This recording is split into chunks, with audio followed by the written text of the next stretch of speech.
আসসালামু আলাইকুম। নতুন একটি ভিডিওতে সবাইকে স্বাগতম।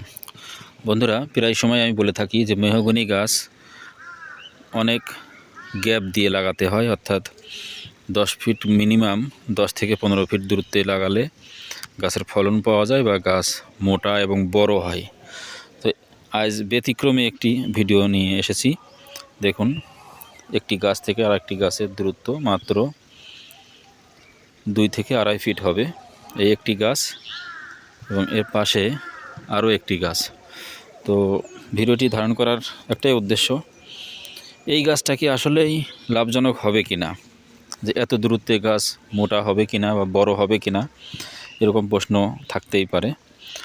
তো আসলে মেহগনি গাছ যদি ফাঁকা জায়গায় লাগানো হয়ে থাকে, এরকম এক সারিতে ঘন ঘন লাগালে হয়তো হতেও পারে গাছ অনেক লম্বা হবে, ডালপালা হবে না, কিন্তু দুই দিকে গাছ অনেক বড় হয়ে যাবে, যেহেতু আশেপাশে অনেক খোলা জায়গা, এদিকেও খোলা, পাশে একটু নালা মতন রয়েছে, যেহেতু পানির খুব একটা অভাব হবে না, খুব দ্রুতই গাছগুলো বেড়ে যাবে। এই গাছগুলোর বয়স মাত্র 1 বছর।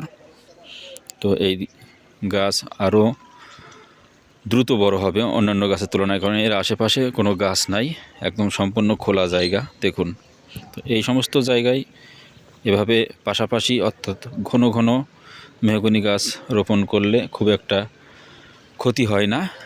গাছগুলো হয়তো ডালপালা হবে না, তবে অনেক লম্বা হবে এবং মোটা হবে। এই জন্যই এই ছোট্ট ভিডিওটি ধারণ করা। তো যারা এই ধরনের ভিডিও দেখতে চান এবং আমাদের সাথে সংযুক্ত রয়েছেন, অবশ্যই সাবস্ক্রাইব করে পাশে থাকবেন এবং বেল আইকন প্রেস করবেন, লাইক কমেন্ট শেয়ার করে জানাবেন কী ধরনের ভিডিও আপনারা দেখতে চান। দেখা হচ্ছে পরবর্তী কোনো ভিডিওতে। ধন্যবাদ।